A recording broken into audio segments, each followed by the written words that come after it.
I'm happy to share with you another video from one of our Asheville Vedic Astrology apprenticeship students. At the end of the time that we spend together exploring astrology with this program, students are required to have completed 3 10,000 word papers, 42 donation-based sessions, and also 3 hours worth of video demonstrating their ability to share the information clearly and concisely so people can understand it. And this is one of those videos. That's just at the end of the program. They also have to have completed at least 2 1,500 word papers per class, so that comes out to what, 18 papers, quizzes, and so on before they even reach this stage. But anyway, in this video, we're going to see a description of the puzzle pieces that are required to understand on their own so that you can put them together so that you get the full understanding of what a chart is going to give. Many people submit questions such as, my Mars is in Libra, what does that mean? Or my Jupiter is in this nakshatra, what does that mean? And the great thing about this video is it outlines a definite pathway and pattern to figuring out just what those things mean. However, there's a lot that goes into that.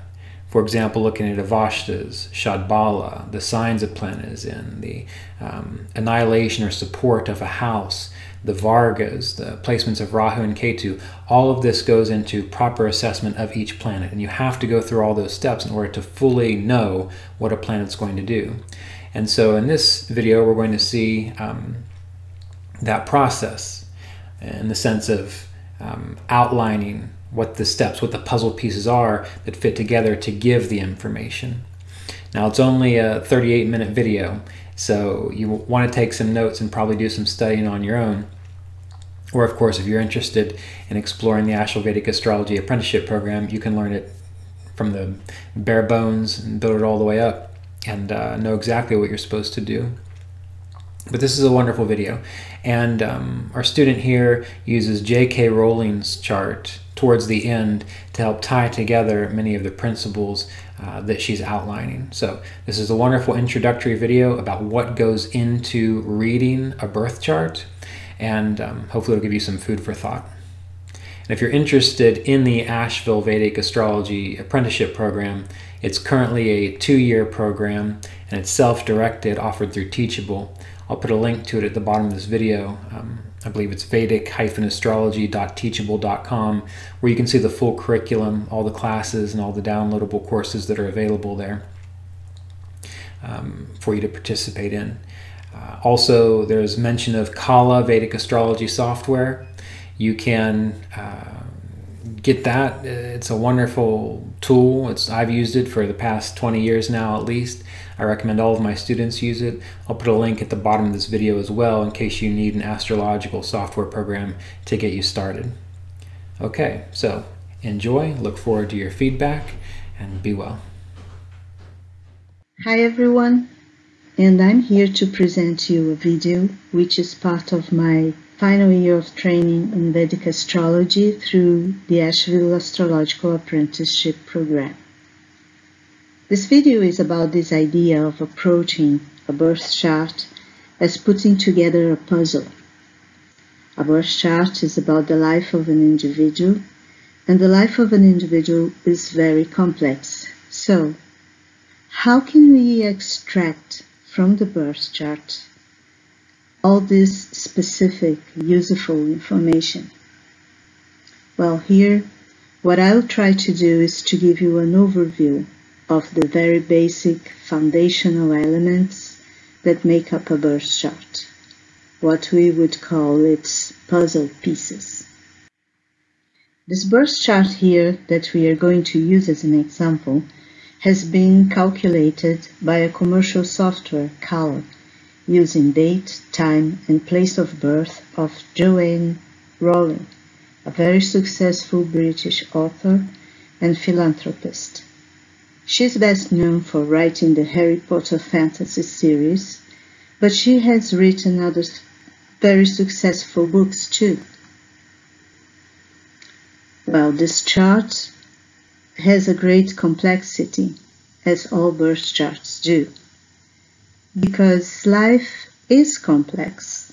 What happens to us, how we feel about it, how we react on what happens to us, how we relate, etc. What we have in front of us now here is a diagram. Putting together all the small puzzle pieces allowed this diagram to emerge, a diagram with an acquired sense and coherence of its own, a birth chart. And this diagram, is what we are going to read to find out about the person. Now, what I want to do in this video is, first of all, to kind of deconstruct this diagram, to go into the opposite direction. Just to make it easier for our minds, we are going to talk about the puzzle pieces. And in doing so, we expect to be able to deal with this complexity we are talking about, so that later we can put them back together and finally have this comprehensive understanding of the chart. We start with the signs, the first puzzle piece. The birth signs chart is composed of 12 houses, each of these squares, 12 signs, the zodiac, and 1, 2, 3, 4, 5, 6, 7 planets, plus Rahu and Ketu in the houses in certain signs. The signs can be considered the fields out of which every area of our life grows. The quality, the energy of the sign of this field will, of course, influence how the area of life will develop. So, how can we assess this quality and energy of the signs, their true essence? To help us figure this out, we have concepts like the elements: air, fire, water, earth. The elements indicate the type of energy. Air is intellectual and social. Gemini, Libra, and Aquarius are air signs. They have this kind of energy. Fire is intuitive and self. Aries, Leo, Sagittarius, they are all associated with the fire element. Water is emotional and contemplative. Cancer, Scorpio, and Pisces are water signs. Earth is rational and tangible, concrete. Taurus, Virgo, and Capricorn are earth signs. We also have the modality. Each sign relates to one of these three major qualities: cardinal, fixed, or dual. It's another way to qualify the energy of the signs. Cardinal signs prompt action and change. Aries, Cancer, Libra, Capricorn are cardinal signs. Individuals with planets predominantly in cardinal signs, we can assume they are people of action. Fixed signs have a preservative energy. They indicate the stabilization of energy, giving continuity and consistency, but also some inertia, resistance, and stagnation. The fixed signs are Taurus, Leo, Scorpio, and Aquarius. And finally, dual signs symbolize what occurs between the cardinal and fixed signs. They are related to the transition of energy that prompt learning, flexibility, adaptability. Gemini, Virgo, Sagittarius, and Pisces are dual signs. Guna. Guna relates to the energy activating quality in each sign. Tamas is the obstructing qualities. Virgo, Scorpio, Capricorn, Aquarius have this quality. Rajas is the activating quality. Aries, Taurus, Gemini, and Libra are Rajasic signs. Sattva is the elevating quality. Cancer, Leo, Sagittarius, and Pisces are Sattva. We can also turn ourselves to the castes to help us characterize the signs. They can be associated with Kshatriya, warriors, and that would be Aries, Leo, and Sagittarius, with Vaishya, traders, which would be Gemini, Libra, and Aquarius, with Brahmin, priests, that would be Cancer, Scorpio, and Pisces, and Sudras, workers, that would be Taurus, Virgo, and Capricorn. And there are many other correlations, we may say, to figure out the energy and quality of the signs. One good way to capture the symbology of the signs is numerology. The signs are said to represent a step in the evolution of the soul through the cosmos. So, number 1 would be the self, the initiation. Number 2, resources. Number 3, experimentation. Number 4, stability. Then number 5, choices and changes. 6, accomplishments. 7, the other. 8, contentment. 9, development. 10, results. 11, beyond the individual. 12, liberation and charity. We also have to remember that each sign is ruled by a planet, so takes on the characteristics of the planet. And we have also to take into account the aspects the sign casts on other signs. We know that cardinal signs aspect fixed signs, except the one right next to it, and that fixed signs aspect cardinal signs except the one right next to it, and that dual signs aspect all the others dual signs. So, when we take such a broad view of the signs, we end up with a fairly good idea of what are the quality and energy of each one of these fields where our life grows.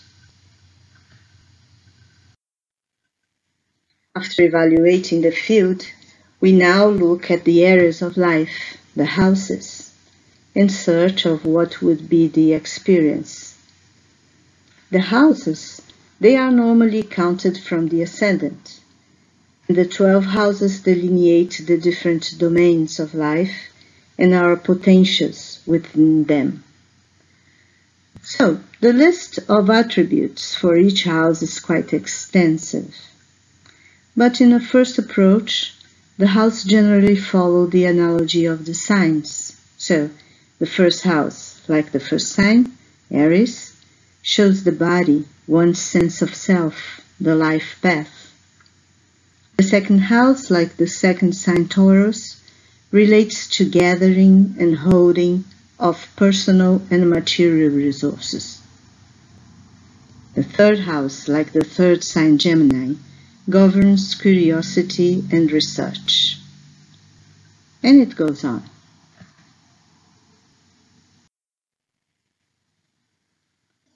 We evaluate each house in terms of the prosperity and annihilation ascribed to it by the state of its lord, conjunction, and aspects.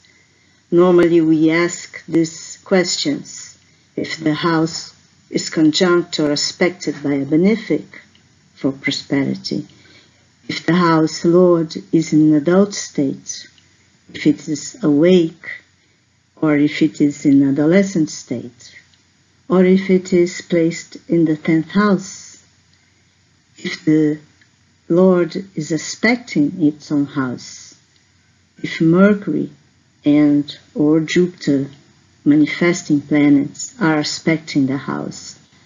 All of these are indications of prosperity for the house.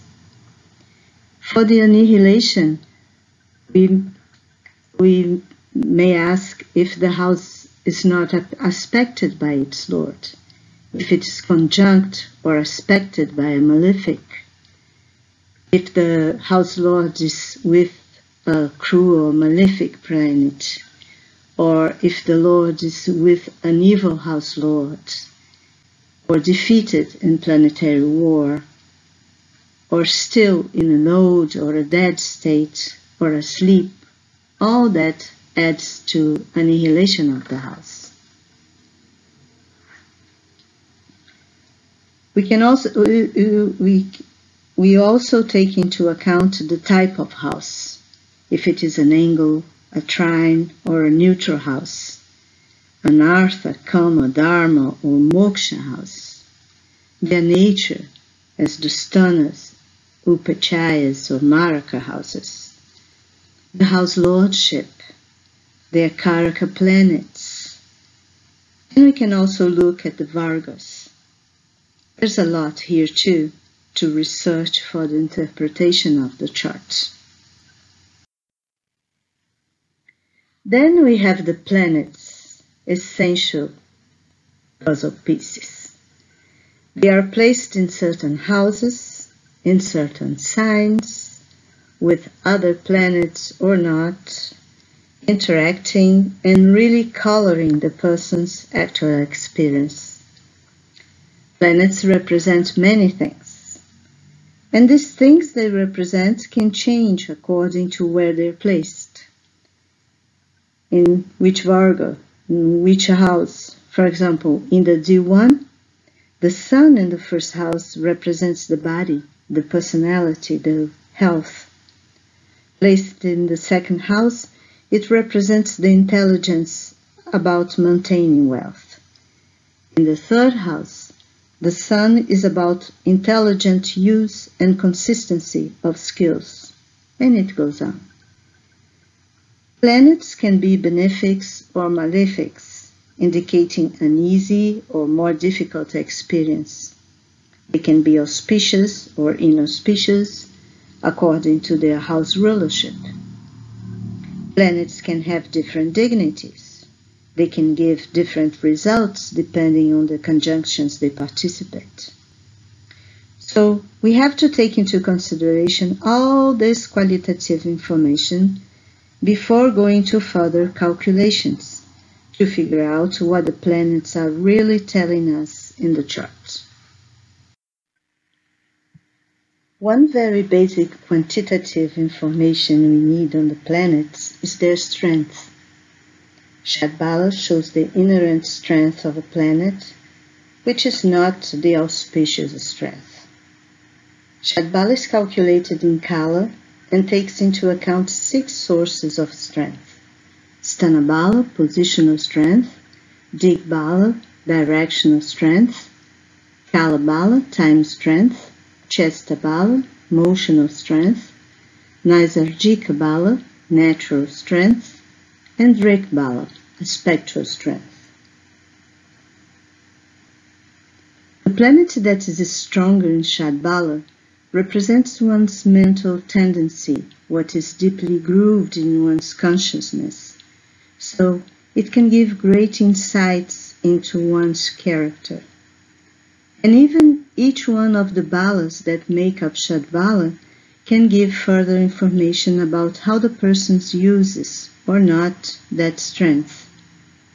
In our example, this table from Kala shows that Joanne Rowling has all planets with more than 100% of required Sthanabala, 182% of required Sthanabala for Mars, indicates that she can not only listen to her Mars driving her to action in an effective direction, with Digbala of 132% of required, but she does it in a skillful way, effectively, in a way others can see it.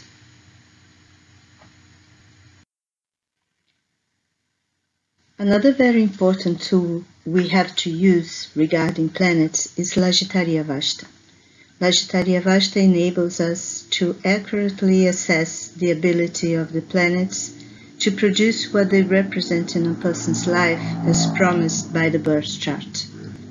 At this stage, we consider our knowledge on what the planets represent in the chart, how are they in terms of dignity and strength, and the specific conditions for them to be ashamed or proud or starved, delighted or agitated.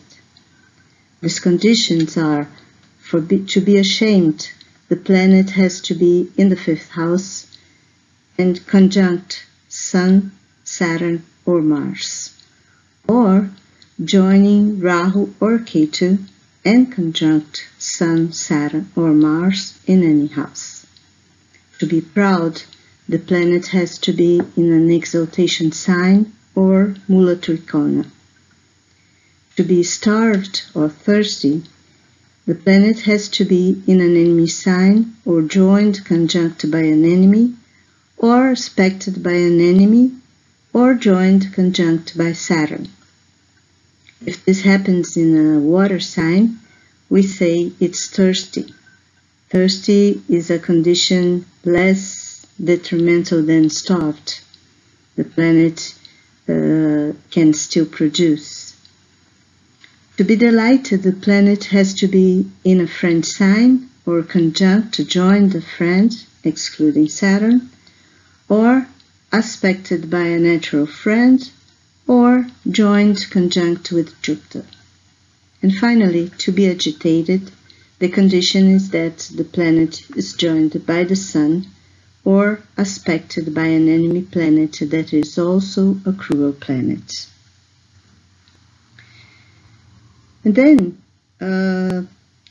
this table here with values calculated by Kala software helps us to quantify the effects. And also it helps us to have a general view of the chart. For example, we can see that Mars gets starved by Mercury, but is much more delighted by the Sun and Jupiter.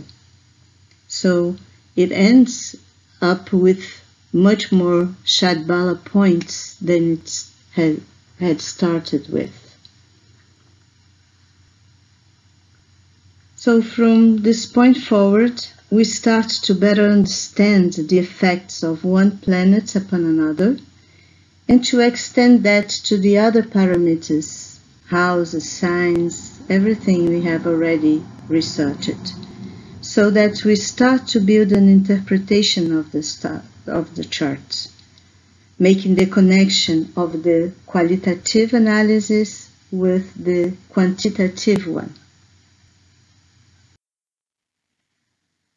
The Kala software also gives us information about other avashtas, other puzzle pieces, the Baladi and Jagradadi avashtas.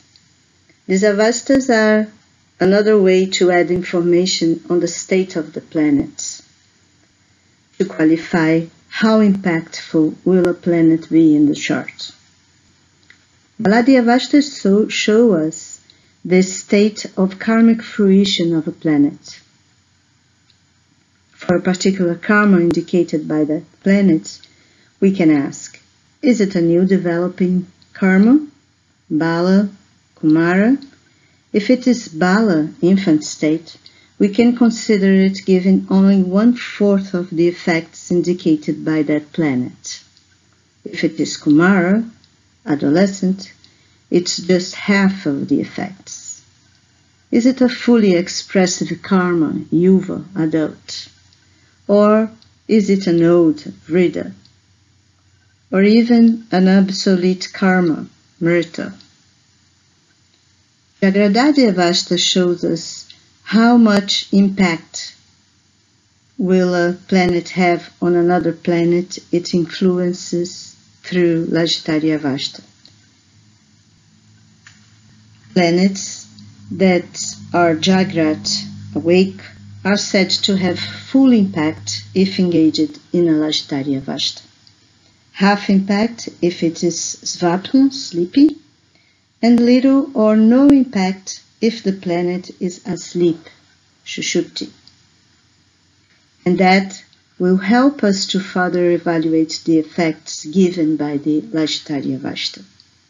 For example, in J.K. Rowling's chart, we observe that in Legetaria Vashta of the Sun in the 7th house, we have a little starvation from Saturn. But that would not be very important in terms of diminishing her self-esteem, because Saturn, sleepy, will not be able to significantly impact the very strong, awake Sun. The same kind of thing happens with Venus. With Venus, we observe that the Svapna moon starves it with only half of the impact, making the person just a little more self-centered for a relationship than would be ideal for fairness. On the other hand, Jagrat Mercury delighting Venus with full impact gives Venus the capacity to do the best research leading to best decisions, so making the person very capable and effective in managing others and relating to others. Another very important puzzle piece is Rahu and Ketu. They are not planets. They are considered to be shadow grahas, as they don't have a body of their own. They are points in space where eclipses occur. We cannot see them in the sky like we see other planets.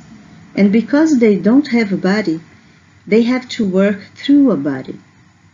So there has to be a sign for them to work through and influence. There has to be a house for them to inhabit, to cause an effect in. And there has to be a planet. Their results are related to the planet ruling the sign in which they are placed, and also to the planet happening to be with them in the house. We have also to verify the state of Mars in the chart, to have an idea of how well Rahu and Ketu can achieve their agendas. We have to remember that the strengths are calculated for the planets. There's no calculation, no Shadbala calculation for Rahu or Ketu. In terms of their significations, it is generally accepted that Rahu is like Saturn and Ketu is like Mars. They are tamasic. This planet, Saturn and Mars, are tamasic, meaning that the actions are taken only to remove one from suffering, not to create any particular good. Rahu and Ketu show us where there is imbalances in our life that need to be dealt with and fixed, since they are tamasic. Rahu is the outcast, the pioneer, is never satisfied. It is about evolving, learning, and growing consistently, while Ketu represents our past knowledge, where we come from. So, the important thing with Rahu and Ketu is to consider all we know about them qualitatively and quantitatively to focus on the planets they are related to in the chart.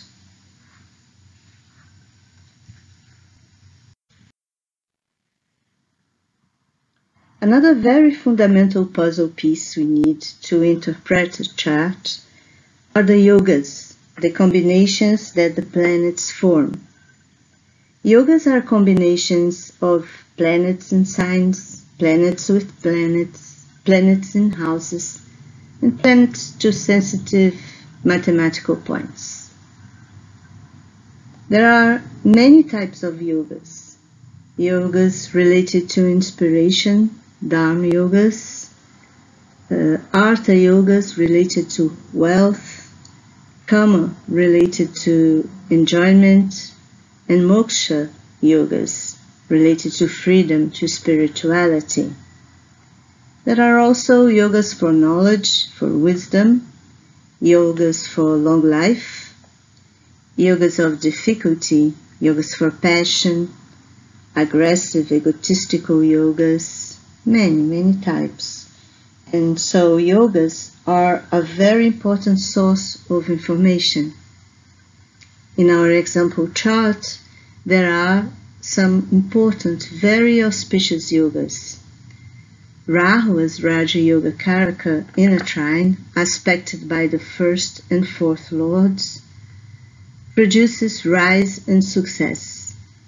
Venus as Raja Yoga Karaka, ruling the fourth an angle and the ninth trine, can also give success, status, and respect. The sixth and eighth lords in the eighth house indicates a long-lived, prosperous person endowed with learning, children, and riches. Kala showed the Bhava yogas in a chart. It's another puzzle piece to take into consideration, a very important one. Bhava yogas are the yogas formed by the placement of the house lords. For our example chart, the Bhava yogas are mostly good ones, relating to writing, wealth, longevity, happiness, and charity. Let's have a look. First lord in the second house uses personality to make money. J.K. Rowling surely does that. Second lord in the fifth house earns through creative writing. In 2004, Forbes reported that Rowling was the first person to become a billionaire by writing books. The third lord in the ninth house, deprived of paternal happiness. We know that she had not had a good relationship with her father, become estranged from him shortly after her mother's death in 1990. But we also know that they have been reacquainted, with her father being one of the guests at her second wedding by the end of 2001. This third lord in the ninth house also speaks to being naturally talented in third house matters. Writing is a third house matter. And we know that she enjoyed writing since she was a child of 5-6 years old. So she really is naturally talented in writing.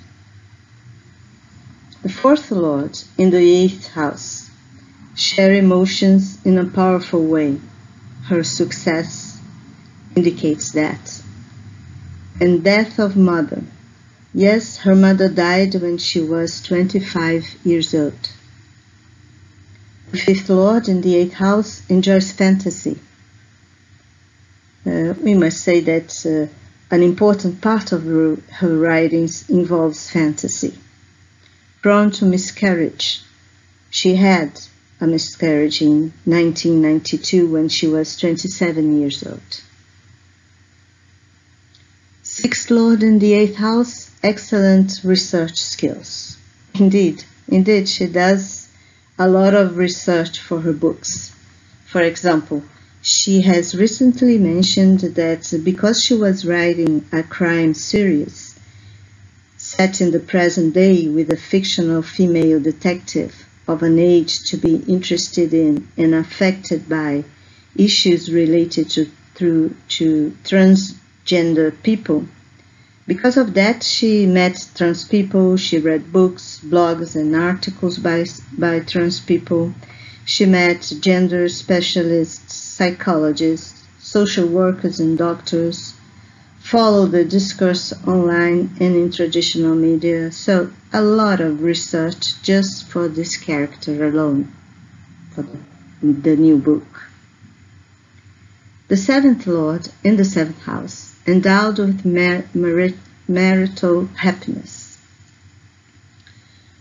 She has been happily married for 20 years now. The 8th Lord in the 8th house, long life, psychological skills. Well, she is 55 years old and haven't faced any serious disease so far. And her psychological skills are probably of great use on her writing. The 10th Lord, the 9th Lord in the 8th house, sudden boots of good fortune, it seems so. The 10th Lord in the 9th house, the most accomplished on one's family, most certainly. 11th house in the 5th house, gains through entertainment. In 2010, Universal Studios opened the Wizard World of Harry Potter, a theme park. So she also has invested in plays and movies and internet games. So she has been very active and successful, by the way, in the entertainment business or industry. And finally, 12th Lord in the 2nd house, charitable. J.K. Rowling is considered a philanthropist. As a philanthropist, she is founder and president of Lumos, an international children's charity. She supports a clinic devoted to the research on multiple sclerosis that was founded in memory of her mother that died from this disease. She also supports a wide range of projects and organizations through her charitable trust Volant, which was set up in the year 2000. In addition to donating directly, she also makes substantial donations to charity in the form of book royalties. So yes, very active in this front too. So all these Bhava Yogas are all perfectly compatible with J.K. Rowling's life experience.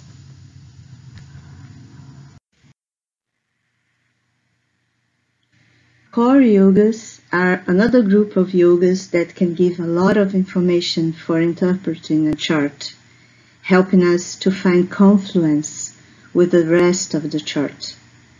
In this case, a wealth, famous and successful writer is all in these core yogas. So, Parvata Yoga, engaged in literary pursuits, famous. Kalpadruma Yoga, endowed with all kinds of wealth. Parijata Yoga, happy in the middle and later portion of life. That's true for J.K. Rowling. Up to her 30s, she had a very difficult life.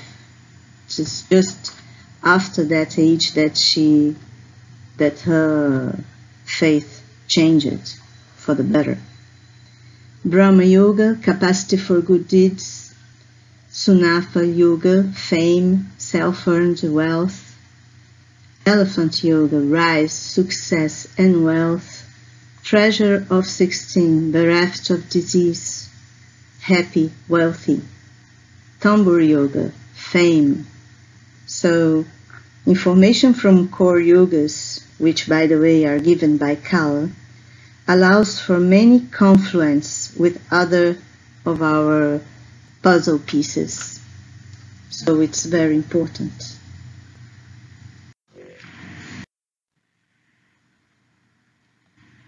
In order to quantitatively evaluate the yogas, we can make use of the yoga score, which is also calculated by Kala for all the planets in a chart. In our example, we have almost all yoga scores with more negativity than positivity. So, how could that be for someone that we know is so famous, rich, happy, etc.? The lesson here is that we always have to consider the qualitative information along with the quantitative one. In this case, because the qualitative information is so expressive, the yoga scores positivity, although lower, are enough to produce the good results. This person has many good yogas good planets, dignity. And so in the negativity of yoga scores would have to be applicable to negative yogas, which in this case are not present.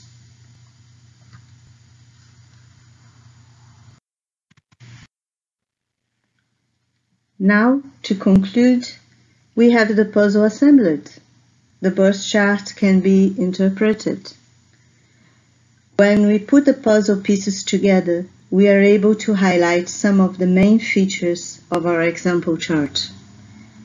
But we shall not forget that some of these features were not straightforward, coming from just one or two puzzle pieces, but rather through a very broad, careful analysis of many of them, qualitatively and quantitatively, with the aim of finding confluence. Rowling's difficulties were clearly shown by the nature of her ascendant lord, Saturn, by the placement of Rahu and Ketu, as well as many other configurations. Her successes were mainly shown by the conditions of her 2nd, 5th, 8th, and 9th houses and lords, as well as many positive yogas. As we saw, the fact that she had in her chart mostly positive yogas, along with planets in good dignities, made the high negativity of calculated yoga scores useless, negligible. Her actual experience demonstrated that the calculated positivity for the good yogas were enough to produce very good results in her life, such as wealth, fame, and good deeds.